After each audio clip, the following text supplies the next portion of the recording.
오늘은 히브리서 3장 4절 말씀을 중심으로 메시지를 나누도록 하겠습니다.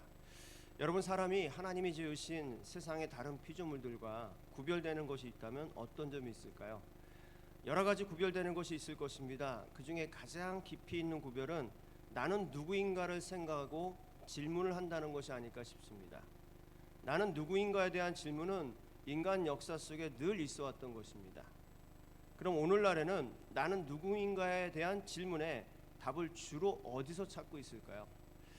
현대사회는 어느 때보다 진화론적 사고가 세상의 주류 문화가 되어 있고 사상으로 자리 잡고 있습니다. 진화론적 사고 속에 사는 것이 너무도 익숙한 세상에 속한 사람들은 나는 누구인가라는 질문을 하나님으로부터 결코 찾지 않습니다. 하나님을 부정하고 오직 자기 자신이라는 존재로부터 늘 이 질문의 답을 찾으려고 애를 쓰고 살아갑니다. 왜냐하면 세상에 속한 사람들에게 있어서 사람이라는 존재는 이 세상 그 무엇보다도 더 큰 존재로 여겨지기 때문입니다. 그러니까 사람보다 더 큰 존재가 없다고 믿고 있습니다. 지극히 인간 중심적이며 이기적인 생각이 지배적이라는 것입니다. 이러한 세상 속에서 살아가는 크리스천들은 세상의 시선을 두려워하지 말고 하나님으로부터 나는 누구인가에 대한 답을 찾고 구해야 하는 것입니다. 그것이 영적으로 악한 마귀가 권세를 잡고 있는 세상에서 자기 자신을 지키며 살아가는 생명의 길인 것입니다. 오늘 묵상의 말씀은 하나님으로부터 나는 누구인가에 대한 답을 구하는 크리스천들에게 아주 지혜로운 말씀을 주고 있는 메시지입니다. 사람이든 어떤 존재이든 지은이 곧 건축자가 있다고 말씀하고 있습니다. 그러면서 명확하게 사람을 비롯하여 모든 만물을 지으신 이는 하나님이라고 말씀해 주고 있습니다. 여러분, 나를 지으신 이가 하나님이시니 하나님께서 지으신 목적이 분명히 있을 것입니다.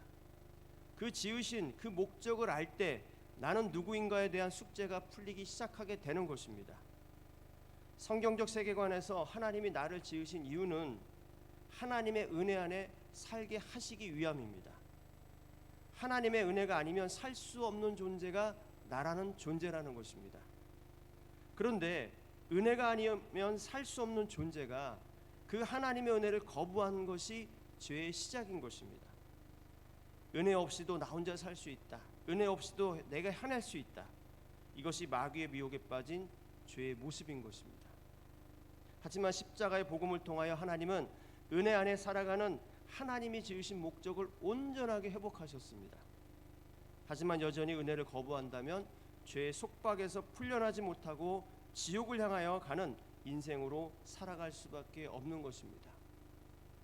십자가의 아들을 내어주신 하나님은 세상을 향하여 날마다 하나님의 은혜를 갈망하기를 원하십니다.